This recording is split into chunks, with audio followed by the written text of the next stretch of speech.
Hi guys, welcome to Talk to Me Tuesday for Tuesday, November 26, 2013. This is Jennifer.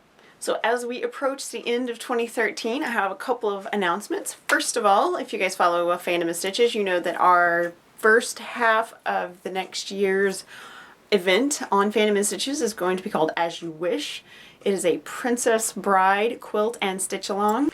There will be more details to come, so make sure you're following Fandom and Stitches. So it's going to be really fun. We have a lot of designers that are participating in this. There will be more information on that coming soon, and hopefully you guys will join in with us. A huge announcement for my own site on So Hooked. I announced on Saturday, for the first time ever, I will be hosting a block of the month that is not fandom related. This is not my first block of the month. As you guys know, I have hosted block of the months many times at this point, and this one is going to be a little bit different. It is a vintage inspired block of the month. It's entirely paper pieced. Every block comes in two sizes, 6 inches and 12 inches. The patterns are 2 colors, so you can use any colors that you like, and it's going to look more or less like this. This is my little cheat sheet that I made so that I know what block is going which month. And the way this is going to work, it is actually going to be a paid block of the month, but it's going to be super simple. If you sign up in December, it will be half price. And then starting in January, the price will go up to the full price, and then it will stay that price all of 2014. And the way it's going to work is that it will be available only through Craftsy. You buy the block of the month on Craftsy, and every time I update it, you will get a notification that it's been updated. So you can go download the pattern and print that month's blocks. It's super easy. I'm doing my best to keep the patterns as simple as possible so that it will be more accessible to different skill levels. There are a couple that have a lot of piecing, but they're not any more complicated. I myself am going to do mine in 1930s reproductions. I have a whole stack. I had a pretty good collection going, and then I won a drawing that Crystal Clumsy Cord did some time ago, and so I have all of those, and then I have yardage of white muslin, and that is what I'm going to use for mine, so I'm really excited about it, but you can use anything for yours. The event's called Paper Piecing Vintage, and if you join our Facebook group, I'll put a link in the description, and you let me know what 2 colors you want to use in your quilt, or 2 colors plus a background color. Just give me basic colors. I will plug those in, and I will share an image with you and give you an idea of what your quilt will look like. So a lot of the projects I've been working on just recently are gifts, so I can't really show you those today. So what I'm going to do is, before I give the gifts away, I will make videos that I will save for a later date. So what I'm showing you today is just a tiny bit of what's been going on in my life. But like I said, gifts and stuff for publication, so those are all big secrets, but I do have things to show. So I'm excited to share what I do have. So I finished this guy. I'm really happy with it. As you can see, it's all done. It's a nice toddler size Afghan. To finish this, I did not use the pattern that was in the book. I went around twice with a single crochet, and it just made a nice little border, super simple. I had 2 big bags of yarn that I started with, and I am now down to 1 bag of yarn, and most of my little balls of yarn gone. Just this eats up those little scraps like crazy. And this again this pattern's called Autumn Glory, and it's from a book called 101 Easy Scrap Projects, I think. Hold on. 101 Easy Scrap Crochet Projects. I knew it was something like that. Anyway, it's super easy. It's a great book. I've actually made a ton of stuff from that book. I've had it for years, maybe since about 2000, 2001, and I have made a lot of stuff from that book, including several of these. I like the texture of that pattern so much, I thought I'd try it in a variegated and just see what happens when you make it all one yarn. And this is what I've got going on so far, and you can see kind of the texture. I mean, it's got a really nice texture to it. It works up really fast, but you lose that really awesome little checkered pattern. So I'm kind of debating whether I want to continue with this. I have enough yarn to make an entire Afghan. If I want to continue with this, or if I want to pull this out and maybe get, say, like lime green or hot pink to go with it, so that you get more of that little checkered design. I really like that. The repeats on this, as you can see, they're really fast. You get maybe 2 stitches before it changes. So you kind of, like I said, lose the pattern. So I don't know. I'm still deciding. And I'm sure someone's going to ask. This is Red Heart Blacklight. B-L-A-C-K light. At first when I saw it, I thought it said backlight, but it's blacklight. So you may have noticed over my shoulder, I have a very special alphabet hanging up here. This is my Harry Potter font sampler quilt that I made. I made all of these blocks in like maybe 2006 or so, 2006, 2007. I made these back in the heyday of Harry Potter paper piecing. I did a year of, I think it was a year. Anyway, I did a whole series where I would post the letters, like the uppercase, the lowercase letters, and then I would post something that went with that letter.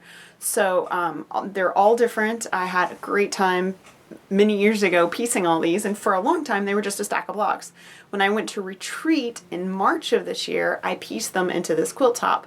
Well, a friend of mine got a long arm machine at the end of last year, and she's been practicing and making some really gorgeous quilts, and she had offered to quilt this for me, and she did it as a favor, but also so she could practice some of her stitches. And I will show you guys in a minute. She did pebbles in the background of all the letters, and they look amazing. So I'm keeping this quilt. It's actually for me, and I told her to do whatever she wanted because I knew that, you know, practice makes perfect, and the more you get to practice your different designs and patterns, the better that you're going to be, especially, you know, when you're long arm quilting. It's a totally different thing because normally when you sew, you're moving your fabric, and so like when I free motion quilt on my sewing machine at home, I'm moving the entire quilt. When you long arm quilt, you're actually moving the entire machine, so it's a totally different thing. It's more like driving. Anyway, so I think she did a beautiful job, and I love it. It just needs a binding, which I will hopefully get to before the end of the year, but with all the gifts and things that I'm working on, maybe not, because like I said, I'm keeping this one for me. So I'm going to show you some close-up of this, and then we'll wrap up this video.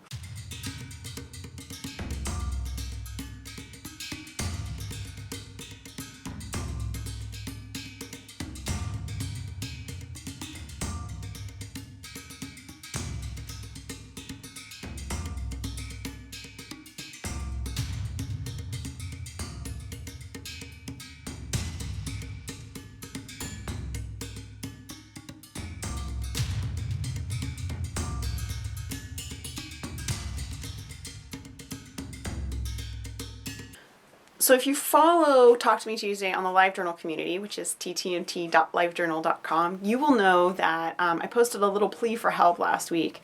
Our participation has just hit rock bottom.